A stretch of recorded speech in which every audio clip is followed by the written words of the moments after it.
Study finds new link between HRT and breast cancer in young women. I know.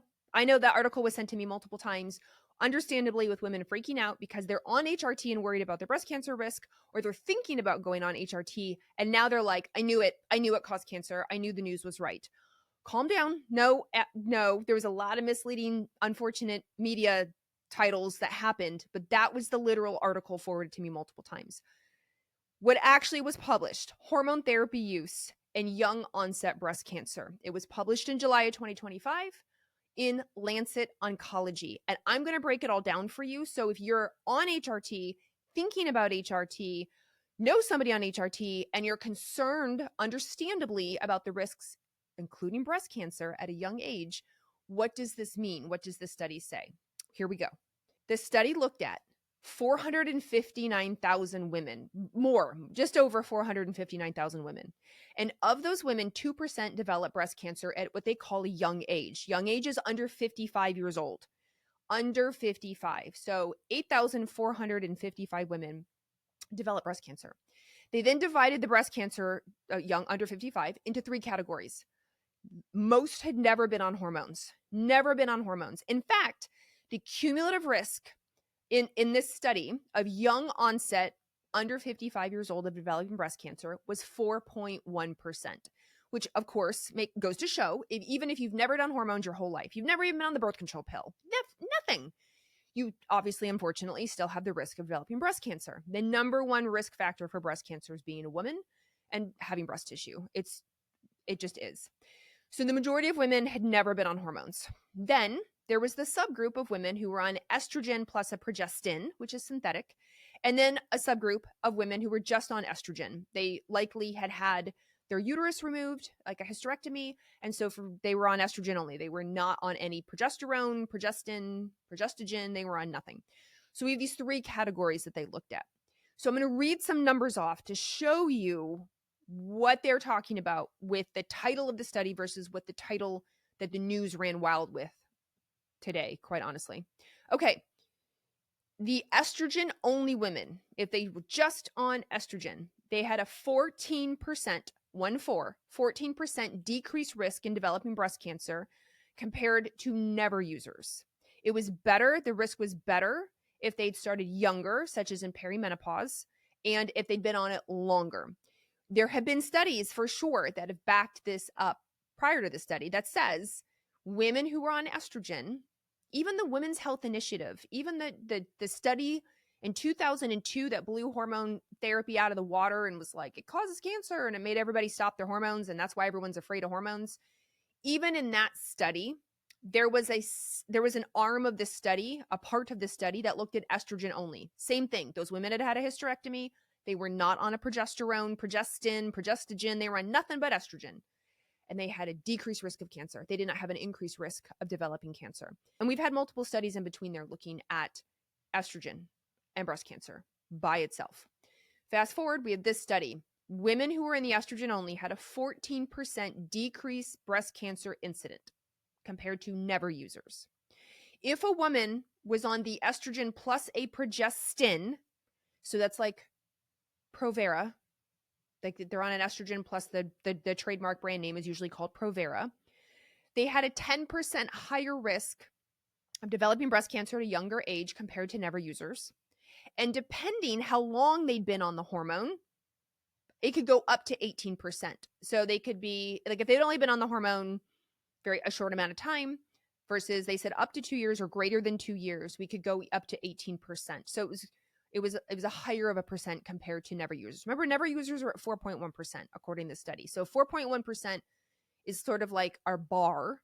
We kind of go up and down from there depending how long somebody's been on it.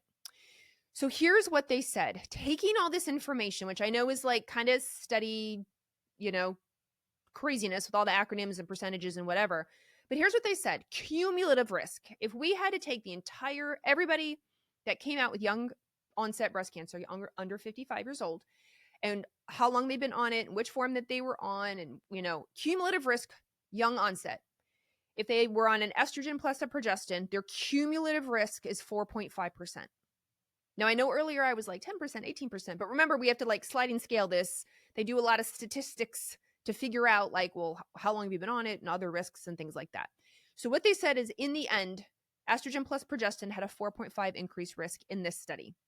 Never users, 4.1%. Estrogen only users, 3.6%.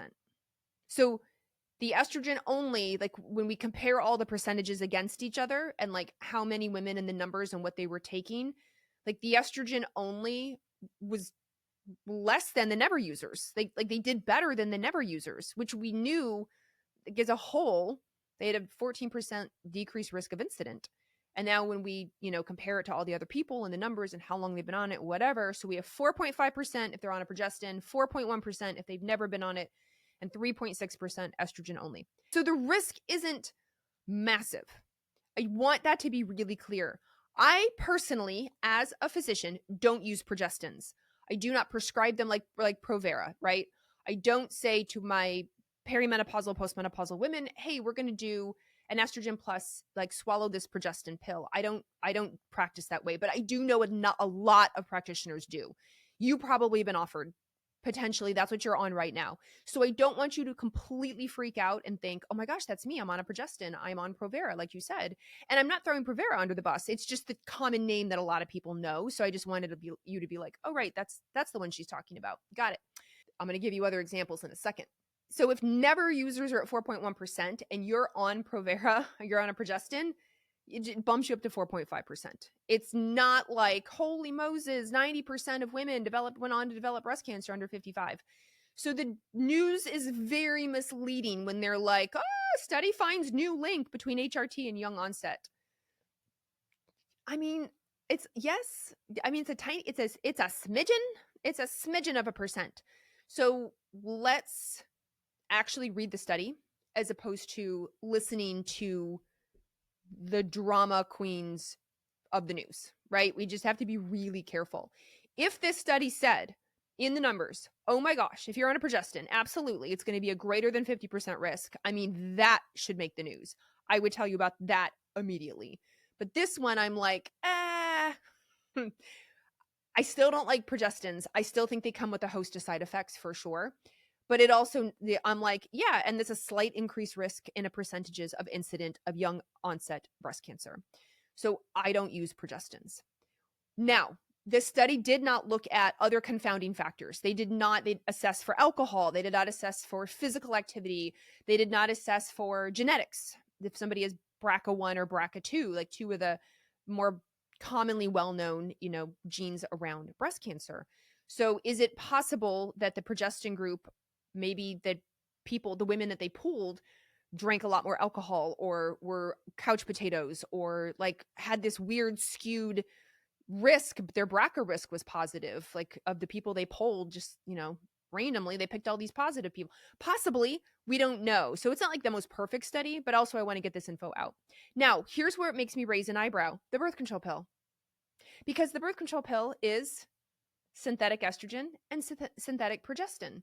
And a lot of us have tried the birth control pill before, or like maybe you're currently on it. Maybe your practitioner said to you, no, I'm not going to give you hormone therapy. I'm not going to do a patch. Like there's too much risks. That causes cancer. So use the birth control pill. And I'm like, hold on. That's the very thing. That's a progestin in the birth control pill. Like it's synthetic. So it does have the slight increased risk. And I'm really glad as a female doctor that we have access to the birth control pill. Really, really, really glad. But what I'm really confused about is when people go, no hormones cause cancer, here's the birth control pill. I'm sorry, what? Make that make sense. Make that make sense. If you are not using the birth control pill for birth control, like let's say you're listening to this at 45 years old or 52 years old, and you've been handed the birth control pill, like respectfully, if you don't need it for birth control, maybe say like thanks, but no thanks. I would prefer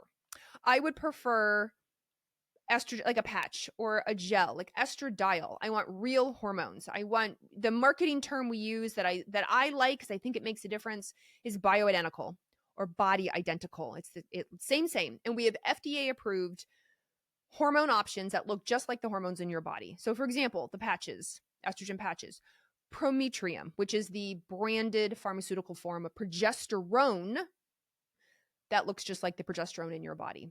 So we definitely have options besides like rushing right to the synthetic. Now, like I said, I don't love the synthetic. And I've said this in other episodes, but I know some women do. It like they tried progesterone, hated it, and they went back to using a progestin or they switched to a progestin, and like that's what really made their world go round. I will support you. You are a sovereign being. If that's what makes you feel the best, like fantastic. But I do want to explain articles like this so that if you were on a progestin and you don't love it, or you're considering hormones and you're wondering what to start with, just know there's like a slight increased percent chance risk for under 55-year-old breast cancer incidence.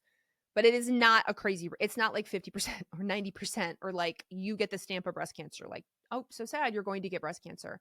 And also remember, women who've never been on hormones before, in this study, 4.1%, they still had a risk of developing breast cancer under 55 years old. I know that's a lot. It's a lot of statistics for sure. It's a lot of percentages to throw at you, but you're probably going to see this study article. Somebody's going to send it to you. You're going to put it in the comments and say, I read an article. I saw on the news, they read that, study finds new link. And so I'm not doing hormones. And I would hate for you to miss out on something for all your symptoms and potentially a lot of prevention when the media is misleading. The media, once again, absolutely misled this one, I think. And you need to know this information. So there you go. If you're on hormones or you're considering hormones, don't let this freak you out. Feel free to pull the study. Give the study to your practitioner. If your practitioner's like, nope, there was a study, it causes cancer in women under 55, you can go, actually, I think you should read the study. I think you should actually read the numbers because it is very specific to estrogen and progestin, and it is a slight percent increased risk. So there you go. I'm here to help break this stuff down so you can understand, because I know hormones can feel like herding cats. This studies like this, media breaking apart studies like this can feel like herding cats. And I'm here to help.